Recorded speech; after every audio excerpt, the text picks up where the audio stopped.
3 de la tarde. El programa que hoy vamos a ver no se emite en directo como de costumbre, sino que se grabó el lunes 23 de octubre. En los días inmediatamente anteriores a esa fecha, la Universidad de Bilbao había organizado una serie de actividades culturales en torno a la figura del escritor alemán Junger, último representante vivo de lo que fue la gran literatura europea. Y entre las personas que acudieron a esa cita en la capital de Vizcaya, además del propio Junger, al que se le confirió el doctorado honoris causa por la citada universidad, figuraba el doctor Albert Hoffmann, químico de profesión y naturalista por afición. Lo que se dice un mito de nuestro tiempo, un hombre de alcance, fama y talla universal.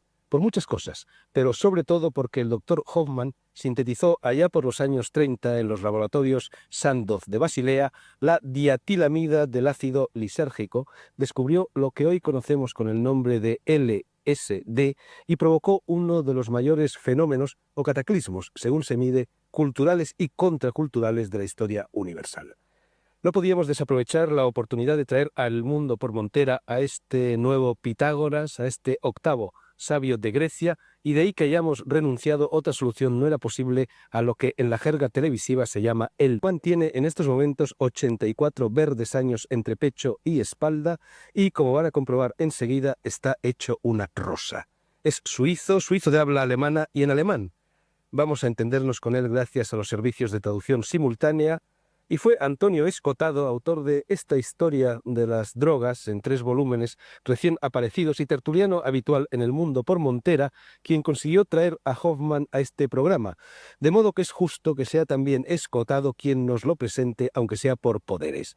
Tengo aquí una larga e interesantísima entrevista con Hoffmann, firmada por Escotado y publicada por la revista El Paseante. Y esa entrevista empieza con lo que ahora, a guisa de presentación de nuestro principal invitado en el día de hoy, voy a leerles.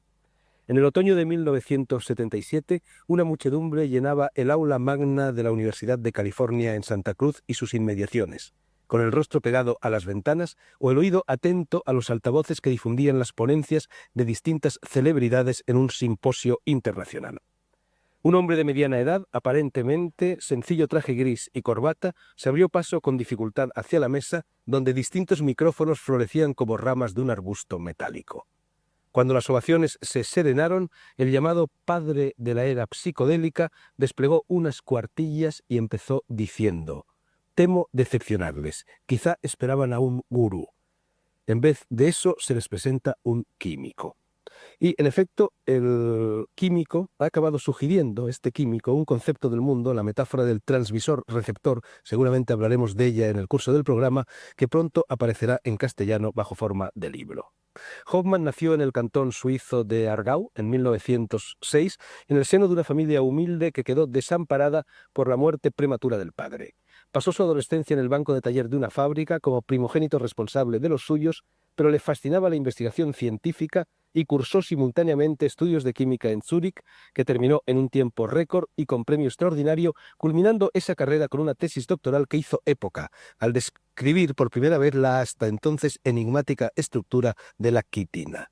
Los años duros quedaban atrás y, siendo fiel a una vocación ya sentida desde niño, la de conocer los principios activos de las plantas, aceptó un puesto de investigador en el pequeño laboratorio que era Sandoz por entonces.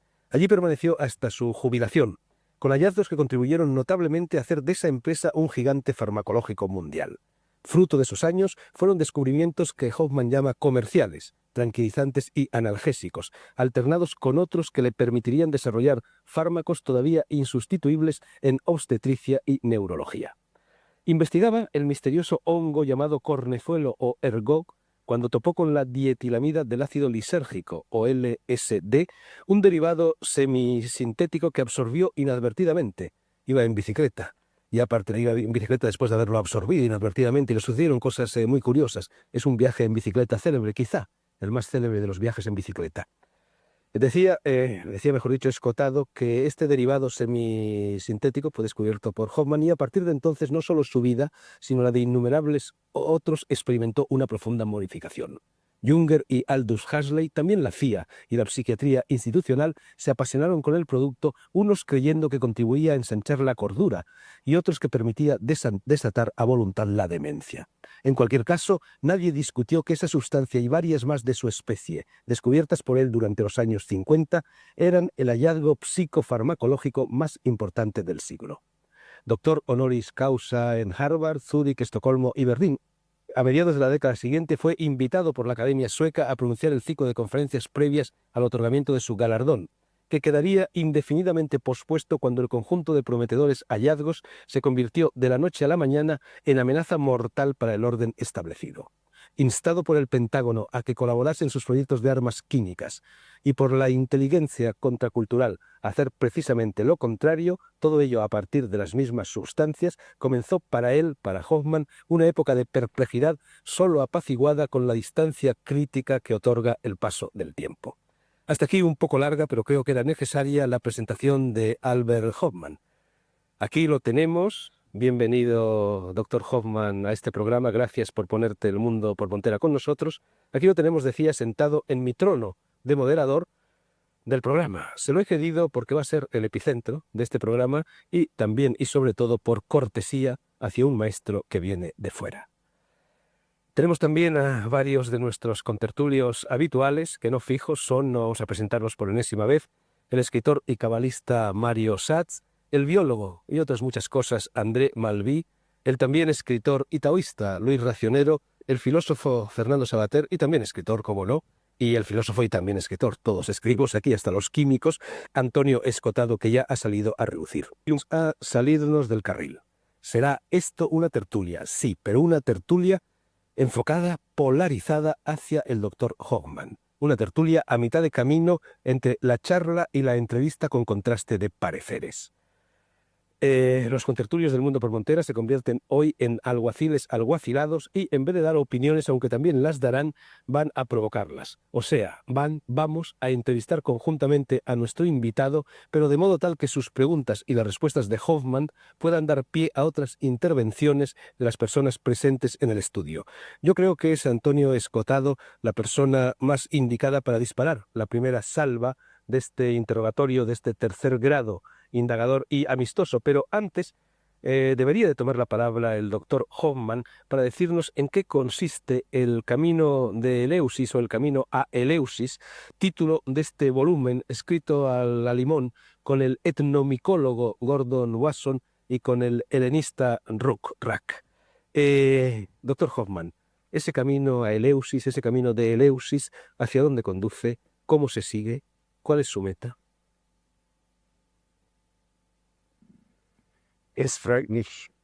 Me alegra mucho tener ocasión de poder hablar sobre LSD sirviéndome de Eleusis.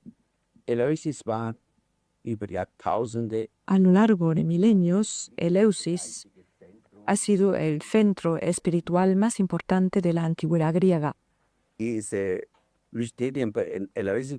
Los misterios de Eleusis tienen su origen en la diosa del grano, la diosa Demeter. Ella originó estos misterios como agradecimiento de haber vuelto a encontrar a su hija Perséfone. Perséfone había sido secuestrado por Hades, el dios del Tártaro.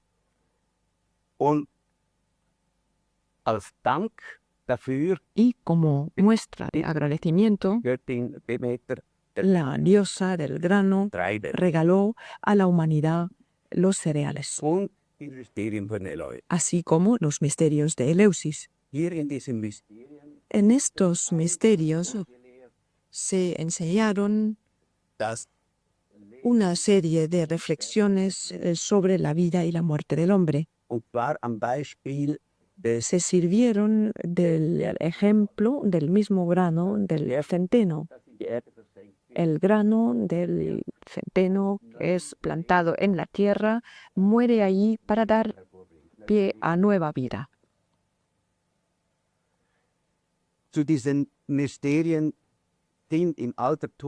Forman parte de estos misterios, toda una serie de personajes conocidos en la antigüedad, Píndar, Cicerone, Platón. Todos estos personajes fueron allí en peregrinaje y les estaba prohibido decir lo que ellos habían visto, era un secreto. Pero lo que sí les estaba permitido era contar cuál era la importancia que para ellos tenía el misterio de Eleusis. Y de forma unánime, todos manifestaron que allí les había sido permitido comprender los mismos inicios de nuestra vida y también habían logrado vislumbrar el final de la vida. Habían empezado a entender de dónde venían y a dónde iban. Se sabía que los adeptos que peregrinaban a Eleusis, después de largos preparativos, al final de su viaje recibieron una bebida sagrada. Esta bebida es la que les proporcionaba la iluminación. Y de siempre había sido un problema para los investigadores y para la ciencia el averiguar los ingredientes de esta bebida sagrada capaz de iluminar la mente humana. Se formularon las más diversas hipótesis y teorías y yo, conjuntamente con unos amigos, con el señor Mosseny y el señor Reck, he formulado la hipótesis que tenía que haber una combinación del tipo de LSD que estaba contenida en esta bebida sagrada. Llegamos a esta conclusión por la razón siguiente. Cerca de Eleusis y en realidad en todo el ámbito mediterráneo crece entre la hierba salvaje un cornezuelo de centeno muy especial. Y en este cornezuelo y centeno nosotros descubrimos sustancias y combinaciones muy cercanas al LSD. En realidad solo están caracterizados por una variante química muy poco importante. Y por consiguiente parece probable que los sacerdotes de Eleusis fuesen recogiendo este cornezuelo de centeno, lo tenían cerca, no tenían más que triturarlo y es muy probable que sea esta la sustancia que se mezclaba en la bebida sagrada para convertirla en una bebida perfectamente psicolélica.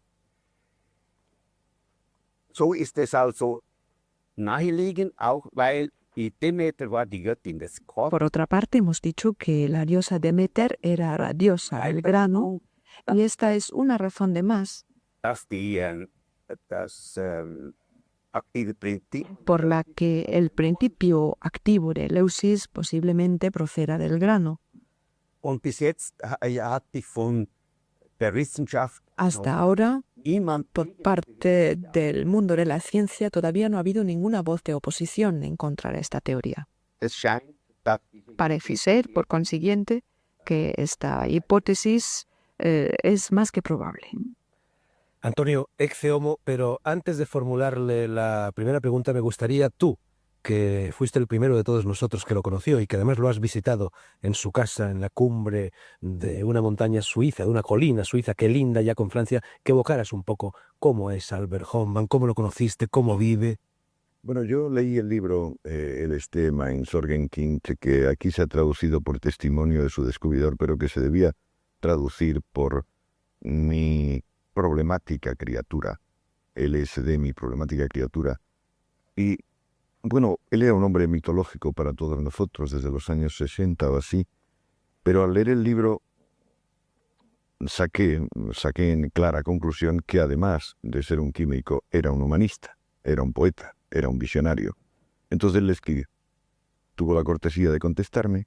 A mí me tocaron unos contratos de traducción por Viena y a la vuelta de un contrato conseguí una pequeña reunión en Basel, Basilea, y a partir de ahí hemos seguido viéndonos. De hecho, eran unos 6 años aproximadamente. Y bueno, a los 3 años o así tuve el honor de el honor de hacer el viaje para llegar a su casa, porque su casa es el primer viaje del conocimiento de Alberto. Se pasa por muchos sitios, por cañadas profundas, por pastos maravillosos, lustrosas vacas. Se ven esas casas todas de madera de Suiza. Y él arriba tiene una casa, pues, como de Frank Lloyd Wright, pero en un escenario, pues, de la Suiza de Guillermo Tell. Tiene una piscina dentro, una pequeña piscina donde él se baña. Es una delicia permanecer allí. Y bueno, ya que me toca el primero en el turno de preguntas, me gustaría recordar una parte, un capítulo del último libro del Dr. Hoffman, de muy difícil traducción al castellano, y estamos luchando a ver qué traducción le ponemos al título, donde él dice que estos estados alterados de conciencia, o estos estados de conciencia alterada, según se quiera decir, pueden ser útiles no solo en el sentido habitual de hacer frente, como la psiquiatría, a traumas, sino de una forma, digamos, cotidiana. No podemos ir, dice el doctor Hoffman, por la vida haciendo nuestros negocios habituales en este extraordinario estado de ánimo. Sin embargo, a veces, entrar en ese extraordinario estado de ánimo puede ayudarnos a mirar con más ecuanimidad, con más serenidad, hasta lo más cotidiano, hasta la vida puramente práctica. ¿Cuáles son nuestros verdaderos intereses concretos? Al leer esto, yo pensé que quería saber un poquito más, un poco más, de que no podemos ir por la vida en este extraordinario estado de ánimo y, sin embargo, no podemos ir por la vida sin que alguna vez tengamos este extraordinario estado de ánimo.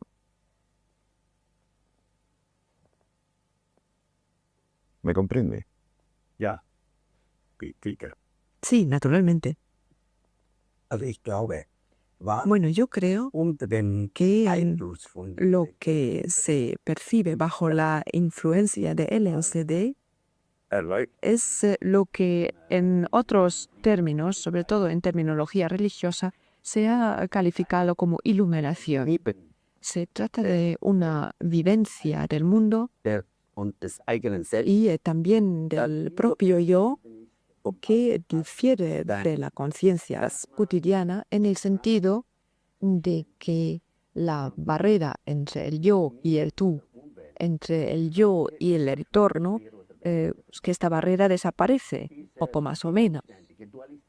Este pensamiento dualista con el que funcionamos de forma habitual es superado y, por así decir, uno se adentra en la creación. Se tiene la sensación de comprender dass die Schöpfung, que la creación, man verstehe, se tiene la sensación de comprender a uno mismo mucho mejor. die Schöpfung nicht mehr Se mit dem Verstand, experimenta la creación no por más tiempo solo con la razón, sino con la emoción, con el corazón. Y esto es lo característico de los visionarios, es lo que ellos describen. vielleicht nicht genau idee, Quizás no sea exactamente lo mismo, pero es una sensación muy parecida con un significado igualmente parecido. Fernando Sabater, tu turno. Bueno, en primer lugar, yo quisiera también, aunque sea un poco unirse al coro de las justificadas alabanzas que estamos oyendo, decir que para mí también es muy importante encontrarme aquí con el doctor Hoffman, al que considero, digamos, un creador en el sentido de impulsor espiritual y de persona capaz de desarrollar la energía espiritual, con el mismo título cuando consideramos a los grandes poetas, a un Rimbaud, a un Hölderlin, que han hecho esa misma función de expandir la conciencia humana. En una ocasión, hay una anécdota que no sé si alguna vez habré contado a los oyentes aquí mismo. Stendhal paseaba con un amigo por Roma pasó por San Pedro en el Vaticano y Stendhal elogiaba enormemente la cúpula famosa de San Pedro, y entonces el amigo, de un modo muy positivista, muy pied à terre, dijo, bueno, pero eso en el fondo, ¿para qué sirve? Y Stendhal le contestó, eso sirve para conmover el corazón humano. Bueno, yo creo que el corazón o el espíritu humano es un poco como los crecepelos, ¿no? Que hay que agitarlo antes de usarlo, que hay que moverlo antes de usarlo. Y el arte es uno de esos estimulantes que sirven para agitar el corazón humano, y el doctor Hoffman también, yo creo que le debemos uno de esos estimulantes para agitar y para utilizar el corazón humano, de los más importantes, de los más interesantes que nuestro siglo ha visto. Mi pregunta se centraría en torno a una persona para mí muy querida, que en mi adolescencia fue muy importante para mí como lector, que es Aldous Huxley.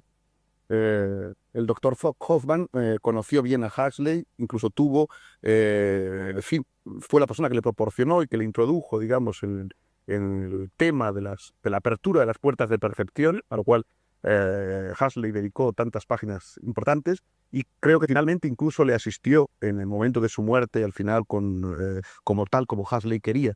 Me gustaría que, si brevemente él pudiera contarnos algo de su relación con Huxley, yo se lo agradecería mucho. Ich war tief beeindruckt von Herrn. A mí me impresionó profundamente Huxley. 3 Jahre vor seinem Tod 3 años antes de su muerte, en 1960, Huxley me llamó por teléfono al laboratorio pidiéndome una entrevista y un posterior almuerzo. A mí me alegró mucho esta invitación porque tenía conocimiento de sus obras, Las puertas de la percepción y Heaven and Hell. und so trafen wir uns dann in Zürich. Y así, efectivamente, nos reunimos en Zúrich y él me contó que estaba trabajando en su novela Island. Und in dieser Novelle Y en esta novela eine decía, eine ganz se besondere Rolle spielen in dieser mencionaba una droga muy especial. En esta isla se escribe como un entorno antiguo es impregnado por la tecnología moderna. Un científico llega a esta cultura antigua y esta, Heirat ein mit. por así decir, entra en un matrimonio con la tecnología moderna. Und in dieser Kultur, wie gesagt, spielt eine Y en esta cultura ganz bedeutende hay una droga que juega un papel fundamental, la Moksha-Medizin. in Medizin der Erlösung. Se trata de la llamada medicina de la iluminación. Und diese Medizin wird Y dort esta in der medicina, en esta cultura, in der utopistischen en la Kultur, cultura utópica, wird sie 3-mal gegeben. es una medicina que se administra en 3 ocasiones en la vida. La primera vez, en el tránsito de la niñez Dann a la pubertad. in der Mitte des Lebens, in der Mitte Una segunda vez en la crisis de la mediana edad. Y finalmente, poco antes de la muerte, en esta gran transición. Und Huxley hat mir dann dieses Buch, das fertig A war, continuación, cuando Huxley terminó su libro, me lo regaló y me lo dedicó. geschrieben, Escribió Mann, a Dr. Hoffman, Originalentdecker der al Moksha-Medizin. descubridor original de la Moksha-Medicina. Und tatsächlich, Huxley, Y efectivamente, das, was Huxley, im Roman beschrieben, aquello que describió en su novela es lo que él ha vivido en su propia vida. als auf dem Sterbebett lag, hat Cuando ya estaba en el lecho de muerte, no hay que olvidar que padeció un cáncer muy doloroso. konnte nicht mehr sprechen. Ya no era capaz de hablar. Dann hat seiner Frau Pues en el lecho de muerte, como digo, escribió unas notas para que las leyera su mujer, Gramm LSD indicando 0,1 miligramos de LSD y M. und keine Frau wusste, was das bedeutet. Su mujer sabía lo que significaba. Ella le preparó esta inyección Und starb y él murió en paz. Das war besonders deshalb war das etwas rührende Esta experiencia tenía algo conmovedora porque con ella Huxley mostraba que lo que él había descrito en su obra como un literato, como filósofo, era algo que él estaba dispuesto a vivir en su propia vida. Luis Racionero, tú nos has traído precisamente este libro de Aldous Huxley, Moksha, que habla de lo que nos acaba de hablar Albert Hoffman. Pregunta, Luis, por favor. Sí, claro, a mí me interesa enormemente el señor Hoffman porque hasta el LSD yo había creído que el conocimiento consistía, bueno, en leer libros, en hablar con personas ilustradas y por tanto ir acumulando información. Con el LSD yo me di cuenta que el conocimiento, aparte de ir llenando el cerebro, podía ser poner el cerebro en otro estado. Es decir, yo creo que a veces se evoluciona más si uno pasa de un computador a otro más grande o de un programa a otro que llenando el mismo computador de más y más información. Es ese salto cualitativo el que desde luego me interesó enormemente al probar el LSD.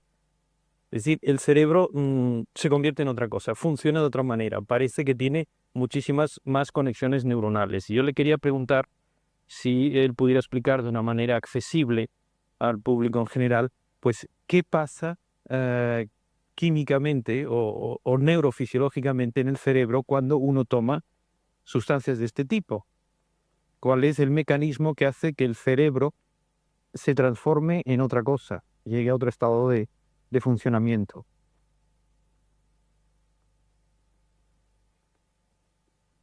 diese LSD und dann El LSD y también todas las sustancias afines, sustancias, por ejemplo, procedentes de las drogas mexicanas, mescalina, psilocibina, por ejemplo. Estas sustancias tienen una estructura química que está muy relacionada con los llamados neurotransmisores, hormonas cerebrales muy normales y que juegan un papel muy importante en la estructura química de nuestra propia psique. nun verkräftigt dazu, dass Se puede explicar el proceso de la manera siguiente. El LSD y los otros productos psicodélicos ejercen una función estimulante para la función cerebral. in verschiedenen Richtungen. Actúan en las más diversas direcciones. Y das emotionale Erleben, La vivencia emocional es una de las vivencias que se estimulan. Se estimulan también las percepciones, die Farben werden los colores se vuelven más intensos. erlebt, das Gehör ist stimuliert. La audición también te ve estimulado, prácticamente toda la percepción sensorial aumenta, se intensifica. Y la experimentación Eindrücke aus de dem Welt todas estas impresiones procedentes del entorno, noch einmal a su vez, se potencia una vez más. ein vom Alltag Todo ello lleva vollkommen a una percepción completamente diferente a la percepción cotidiana.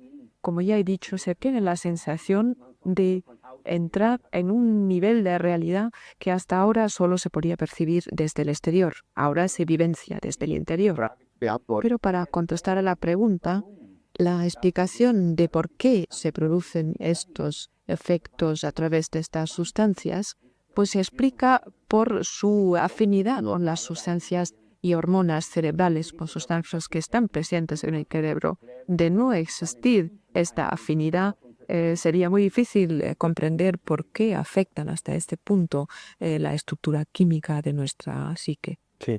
Bueno, Foucault decía que era como si se levantaran unos filtros. Es decir, cuando estos radicales que se parecen a la serotonina y a la acetilcolina se ponen en las sinapsis neuronales, parece que haya como un levantamiento de filtros, ¿no? Que normalmente la percepción normal está mucho más sometida, mucho más rutinarizada, espesa, como si hubiera, pues eso, realmente unas pantallas, unos filtros que fueran los que nos mantienen en este estado. Y que al entrar estas sustancias, estos filtros se levantan. ¿Esto químicamente cómo sucede?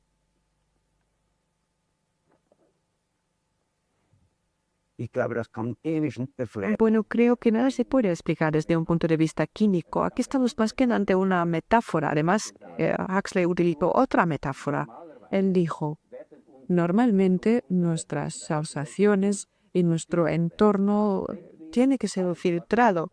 Si nosotros pudiéramos evidenciar todo lo que nos llega, no podíamos procesarlo. Necesitamos una válvula. Se trata de una válvula muy estrecha en nuestra conciencia cotidiana. Y esta válvula es la que se abre a través de estas sustancias. Somos capaces de recibir mucho más de lo que nos llega. Esto es la metáfora que él utiliza y es también el mismo sentido en realidad que la metáfora del filtro, pero a mí me gusta más la de la válvula. Mario Satt, y os recuerdo a todos que nos hemos comido ya más de la mitad del programa. Ya tengo unos 5 minutos. Segundos. Me gustaría, de ser posible, doctor Hockman, volver al tema de Eleusis en relación al tema de lo sagrado y lo profano, porque me parece que no es de ninguna manera casual que lo sagrado de la experiencia eleusina esté ligado a la agricultura y al grano. Yo he descubierto hace poquísimo tiempo que los misterios mayores, por ejemplo, se celebraban en septiembre. Septiembre está bajo la constelación de Virgo, y Virgo tiene como imagen tradicional a una mujer que sostiene una espiga. Por lo tanto, la espiga en aquel momento de los misterios mayores estaba arriba y estaba abajo. Y usted nos habló de Demeter y del don de la agricultura.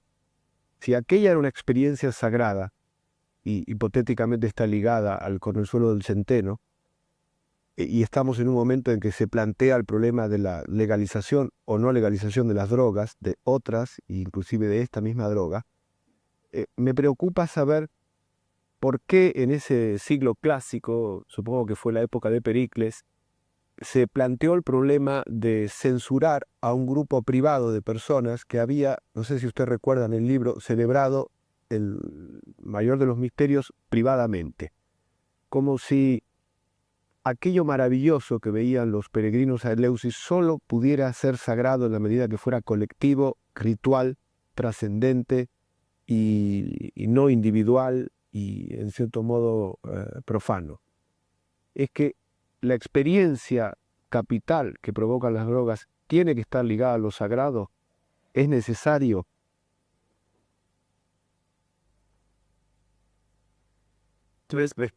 En primer lugar, quisiera decir, bueno, usted ha hablado de la prohibición de las drogas o de su posible legalización. Hay que diferenciar entre diferentes tipos de drogas. Hay drogas que son sumamente peligrosas. Hay drogas que producen la adicción, la heroína, las anfetaminas, los opiáceos. Son drogas que justamente por provocar la adicción y la utilización crónica producen un deterioro físico y psíquico. En cambio, el LSD y los otros productos psicodélicos no provocan adicción y son poco tóxicos.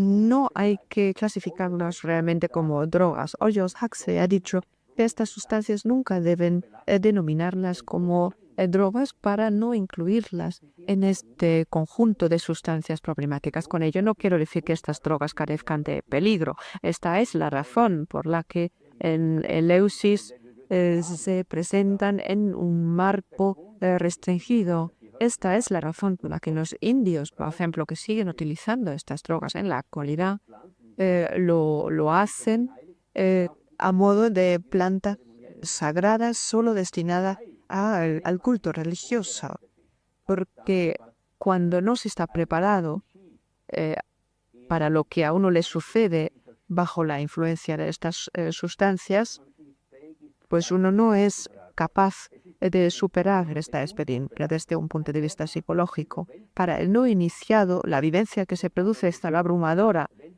Esta experiencia que consiste en separarse del mundo habitual para adentrarse en un mundo mucho más complejo, mucho más profundo para una persona no preparada, la consecuencia puede ser un profundo shock psíquico, un derrumbamiento traumático. Este es el peligro de estas sustancias. Tienen que utilizarse en un marco ceremonioso que nos falta normalmente y ¿Y cuáles son las consecuencias de esta situación? Se ha visto muy claramente en América. En los años 60, por ejemplo, se produjo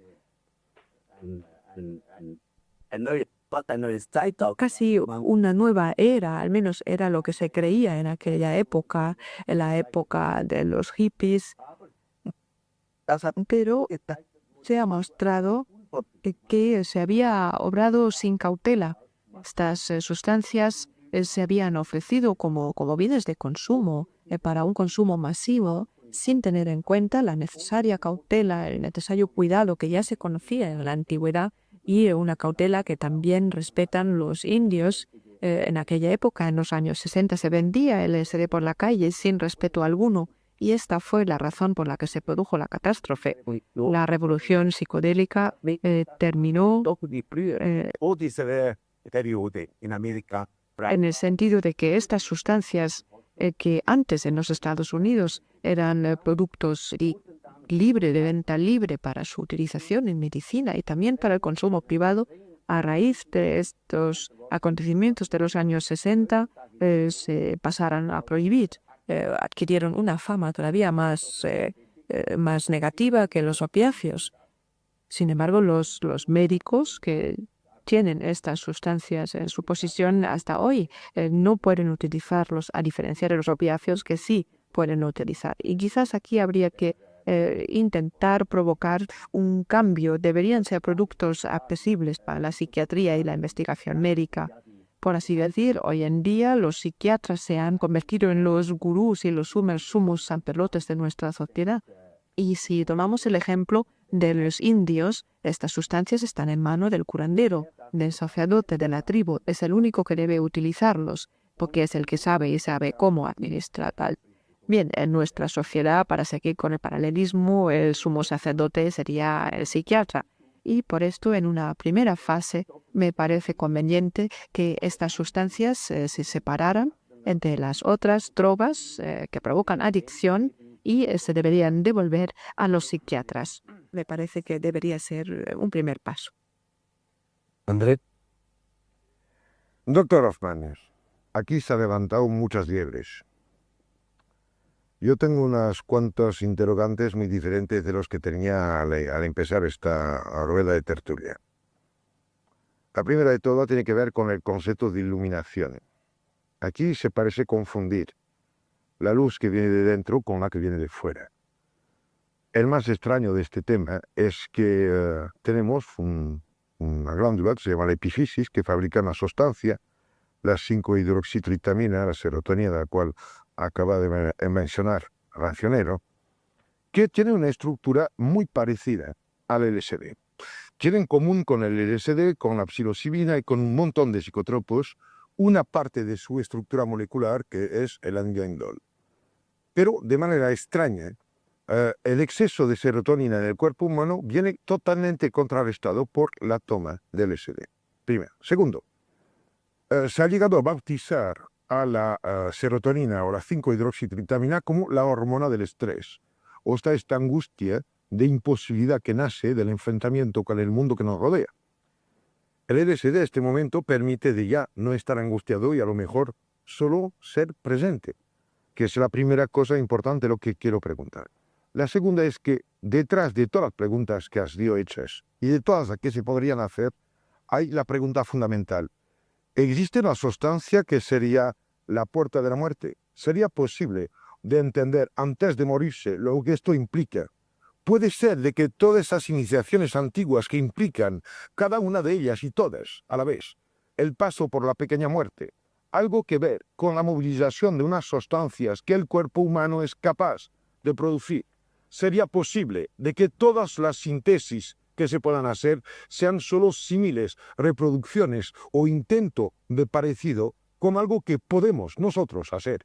Porque diablos, hay santos que llegan al éxtasis por sí solos, en la soledad, en el hambre, en la oscuridad, en la pobreza, y que de repente haya que ganar 50.000 pelas para comprarse una dosis porque está prohibida.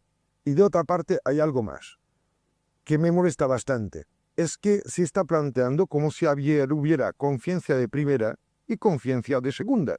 Lo siento, estamos viviendo en un universo que es tal como es. Y de momento el único problema que tenemos es tener que aguantarnos con la limitación sensorial en la cual vivimos. Pero el hecho de que no veamos los rayos infrarrojos o los rayos X o toda la gama de la radiación electromagnética no impide de que exista. En realidad es la pelea de un ciego frente a los cuadros de Goya. Y a mí me encantaría saber si acaso no habría que diferenciar las sustancias que permiten ser más lo que somos y ayudar a que el universo en el cual estamos sea más lo que es, y sustancias que lo alteran. Yo diferenciaría muy fuertemente las drogas de las sustancias psicotrópicas, porque la droga entrega un universo alterado, falso, mentiroso, totalmente diferente de sí mismo. Y las sustancias como la que usted ha pasado a la historia en 1943 son las que abren hacia nosotros mismos y a través de nosotros hacia todo el resto, el mundo, la gente, la vida y probablemente la muerte, porque los trabajos del doctor Larcher sobre estimulinas biogenes que implican alteración de núcleo de indol para que puedan aparecer, me parecen muy interesantes. ¿Qué le parece? ¿Existe una droga de la muerte? Puede ser que la éxtasis, puede ser que la luz pueda salir de alguien. Es cierto de que Teresa de Ávila tuvo el corazón atravesado por una luz tan fuerte que llegó físicamente a dejar una herida.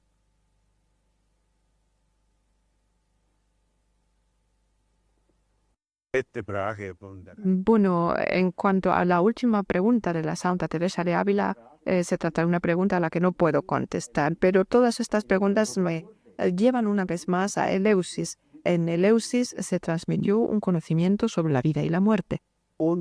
Y este conocimiento, de hecho, es el conocimiento que buscamos en nuestra vida. Cualquier ser humano reflexiona sobre su origen y sobre la meta a la que se dirige. Y hay diferentes métodos para llegar a una contestación, diferentes métodos para lograr unos conocimientos más profundos, métodos como la meditación, los diferentes ejercicios del yoga, el aislamiento al que se han sometido muchos de los llamados santos. Y también existe la vía por las sustancias psicodélicas, pero no es más que un camino para ayudarnos en esta búsqueda. Y de hecho, muy a menudo las vivencias bajo la influencia de LSD y otras sustancias psicotrópicas se describen como una muerte y un resucitar. Hay una fase en la que se experimentan unas vivencias muy sombrías, fases que podrían describirse como una sensación de muerte, pero al final de esta vivencia vuelve la luz y es justamente lo que muestra Eleusis. A ver, el abandonar el mundo habitual, pues este abandono, esta separación del mundo cotidiano, pues puede equipararse a una sensación de muerte.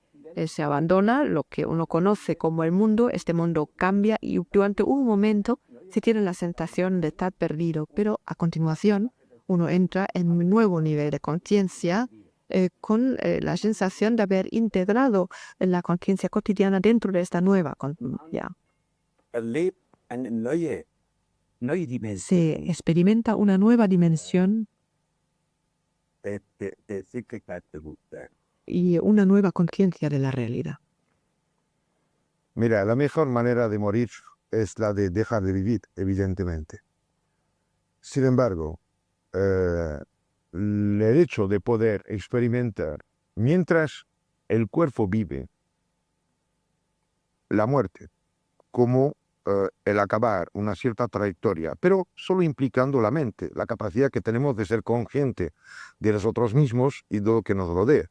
Yo y el gran otro, este universo con el cual estoy dialogando siempre, pasa evidentemente por prótesis. Yo creo que las drogas son prótesis y que hay prótesis que obligan a caminar torcido y otras que ayudan a caminar recto. El fundamento de mi pregunta era de saber si el LSD, el dietilamido de ácido metil del lisérgito, ayudaba a caminar recto o solo nos enseñaba uno de los varios caminos que permiten rodear la existencia recíproca de este gran otro y de cada uno de nosotros.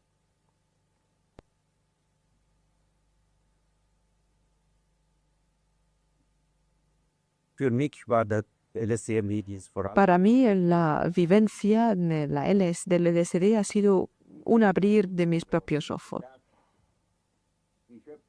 Yo he tenido de repente mayor conciencia de que la creación puede vivenciarse de un modo mucho más grande, mucho más hermoso de cómo la solemos percibir.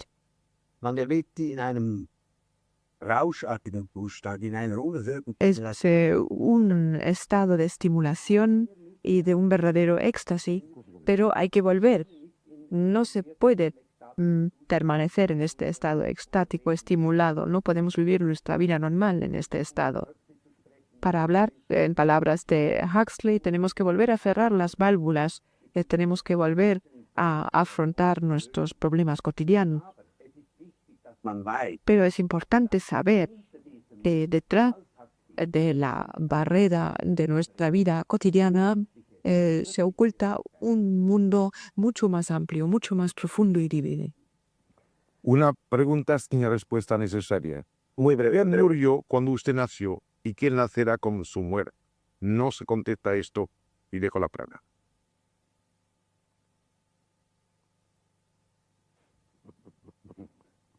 könnte nicht antworten. Y tampoco podría contestar. Ni hace falta. Bueno, yo, en visto de que el programa se nos está yendo, renuncio a mis preguntas y le paso la palabra a Fernando Solater, que creo que tenía que formular alguna. Sí, un minuto. No, yo simplemente quisiera decir algo en torno a la distinción entre, digamos, drogas de primera o de segunda o de tercera. Yo creo que las hay, es decir, creo que hay posibilidad de tratar jerarquías y gustos muy diferentes, como era el contenedor. No, yo ya no diría como los vinos, yo diría, por ejemplo, como en los libros. Es decir, a mí me gustaría que la gente estuviera educada en la lectura de una determinada serie de obras que me parecen liberadoras y enriquecedoras, y no en otras obras que me parecen empobrecedoras o embrutecedoras. Pero en cualquier caso, lo que no soy es partidario de la prohibición, digamos, de las obras literarias. A mí me gustaría que la gente fuera partidaria de la lectura, digamos, entre comillas, de las obras, por ejemplo, del doctor Hoffman, en vez de la lectura de otras obras, algunas de ellas perfectamente autorizadas y vendidas en las farmacias, muy embrutecedoras y muy tristes para el ser humano. Yo lo que quisiera decir es, hoy, frente a la libertad ante esta oferta, hay dos propuestas. Una, la de la culpabilización, es decir, la culpabilización como respuesta ante la libertad, la catanización, el convertir las drogas en culpa, y otra, la responsabilidad. Yo pienso que hay el uso, el contacto con determinadas formas de conciencia diferentes, como pueden lograrse por ciertas drogas, como el LSD, pueden aumentar la responsabilidad, es decir, el autocontrol y el dominio de la propia libertad, que a mí me parece más importante en nuestra época técnica. ¿Hasta qué punto? Quisiera decirle al doctor Hoffman, él ve que hay una relación entre desarrollo de la responsabilidad y utilización de determinadas sustancias frente a la culpabilidad con que se las carga normalmente.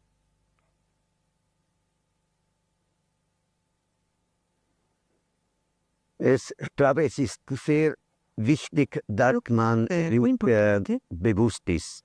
que uno That comprenda perfectamente Ein Abenteuer.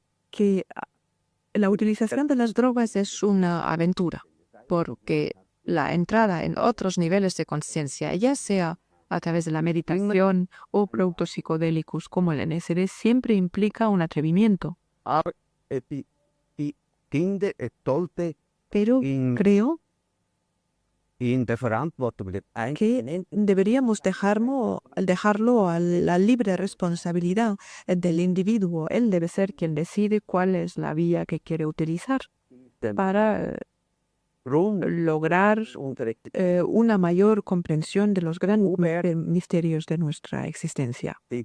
mit der Tiene que ser él quien decide religiösen si quiere servirse de las enseñanzas religiosas, de la fe, para acercarse a ese misterio, o si prefiere utilizar métodos de la meditación, métodos de aislamiento, o si prefiere consumir sustancias psicodélicas, pero en realidad no es tanto el LSD el que puede aportar la iluminación a un individuo. Hace falta una preparación, hace falta una expectación y una madurez y una responsabilidad muy grande. Sin estos requisitos, el LSD no es más que una sustancia que tiene relación con nuestro organismo. Nosotros, como organismos bioquímicos, tenemos una afinidad con el mundo vegetal, tenemos vitaminas procedentes del mundo vegetal y hay sustancias que influyen en nuestra conciencia. Vivimos el mismo ciclo que las plantas y el LSD, al igual que todas las sustancias psicodélicas, tienen su origen en el mundo vegetal. Nosotros lo debemos todo a la planta, o le debemos nuestro alimento, nuestro propio proceso vital y su energía. Y en realidad podríamos calificar estas sustancias de psicovitamina, capaces de ayudarnos a ir más allá de nuestra maduración física, que nos ayudan a un crecimiento psíquico y espiritual. Y respecto de Ernst Jünger, hemos hablado bastante de Aldous Huxley. Sin embargo, tu experiencia personal es mucho más con Ernst Jünger. ¿Hay alguna diferencia entre la descripción del estado psicodélico o psiquedélico en Huxley y la experiencia de estos mismos productos en Jünger? Claro, uno alemán y otro americano. Un requiem, que es una brutal. Bueno, efectivamente, se puede decir que hay una diferencia.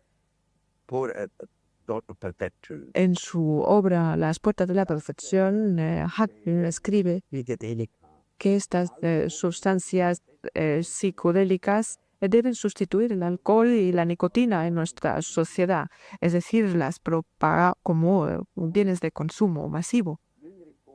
Jung, sin embargo, es mucho más cauteloso. Él adopta un discurso como en Eleusis. Se trata para él de drogas sagradas. Él piensa que primero debe ser la élite la que hace uso de estas sustancias. No pueden hacer sustancias de consumo masivo. Requieren la preparación, como hemos dicho, requieren un sentido de responsabilidad. Y Jünger afirma es suficiente y se preparan determinadas vías y a partir de ellas puede tener lugar una cierta propagación de su uso, pero nunca pueden ser utilizados de forma masiva, indiscriminada. No son productos sedantes o estimulantes como el alcohol, la nicotina o las drogas propiamente dichas, la cocaína por una parte, con sus efectos estimulantes, o los opiáceos con su efecto sedante. Nosotros lo estamos viendo. Estas sustancias sí que han adquirido un carácter de producto masivo, pero las sustancias de las que estamos hablando aquí, los productos psicodélicos, ya sabemos desde la antigüedad, de las antiguas culturas, son productos que solo deben ser manejados por pocas personas. El cualquiera, al sentir realmente la vocación de una experiencia más profunda, debería tener la posibilidad de acceder a ella. Pero hoy es muy difícil encontrar la manera de llevar a la práctica esta enseñanza. Nos falta el Eleusis, no tenemos estos misterios. Lo único de lo que disponemos hoy en día, en lugar de sacerdotes al estilo de la antigüedad, son los psiquiatras. Es posible que bajo la guía de un psiquiatra alguien intente encontrar una experiencia de ese tipo. Doctor Hoffman, muchos de los psiquiatras, específicamente occidentales, después de la relativa permisividad de los años 60, cerraron filas, no sé si con mucho conocimiento de causa, contra el LSD y sustancias parecidas, y nos avisaron sobre el riesgo de destrucción de neuronas, de destrucción de cromosomas y, en fin, de otros componentes genéticos, e incluso no ya en Occidente, sino en el propio Oriente, en el mundo de las sectas, de los gurúes, de los iniciados, de las religiones mistéricas, etcétera, se empezó a decir que la utilización de estas sustancias dañaba de forma irremediable lo que en el hinduismo se llama los chakras, una especie de puntos neurálgicos, puntos vitales, puntos energéticos del organismo a través de los cuales se produce la reunión del microcosmos con el macrocosmos. ¿Qué hay de verdad y qué hay de leyenda interesada en ese ponernos sobre aviso a propósito de estos cariños?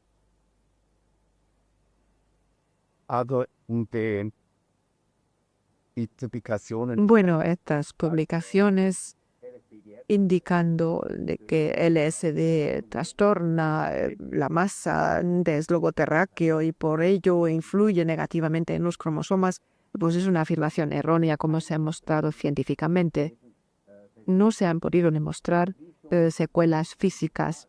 Como ya he dicho, el peligro radica de que la vivencia psicológicamente profunda de una realidad distinta sea una experiencia que por una psique determinada no sea superada. No ha habido ningún tipo de peligro físico. Se han tomado centenares de dosis de LSD por un mismo individuo sin que se haya producido ningún daño físico. Cuando se toma solo 3 veces la cantidad de heroína de la que es necesario para obtener su efecto habitual, pues el individuo muere.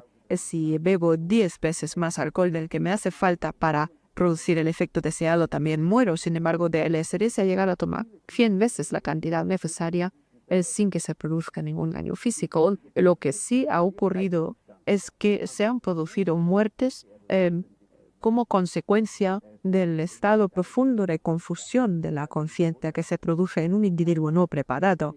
Una vez más, el LSD forma parte de las llamadas drogas sagradas, sagradas en el sentido de que hacen falta los preparativos necesarios, hace falta un respeto. Y vuelvo una vez más a Eleusis. Estas drogas se tienen que administrar tal como se administraron en Eleusis. Me parece que incluso puede ser un verdadero ejemplo de cómo manejar estas sustancias en nuestro tiempo. Doctor, es que, perdona, una cosa brevísima. ¿Tú, a tu divina edad, sigues experimentando con estas sustancias en tu cuerpo y en tu alma?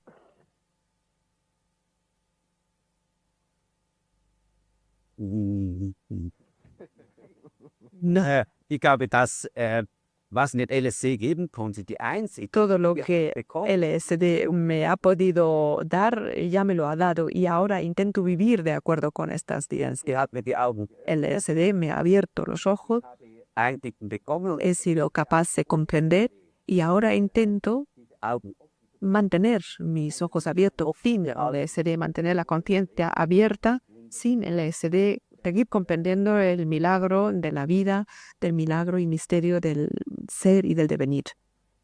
Al igual que los taoístas decían de que el ideal de la actividad era el wei wu wei, el hacer sin actuar. Puede ser de que la conciencia tenga que actuar sin ejercerse hacia afuera. Puede ser de que el único mundo en el cual tengamos acceso realmente sea un mundo interno y que este mundo interno, cuanto más simil al que nos rodea, mejor. Puede ser de que el LSD sea uno de los caminos y de paso, creo que los 7 que estamos aquí somos todos drogados, porque hoy hemos tomado derivados de purinas, que sea café, que sea té o que sea chocolate. El chocolate quiere decir cacao, programa.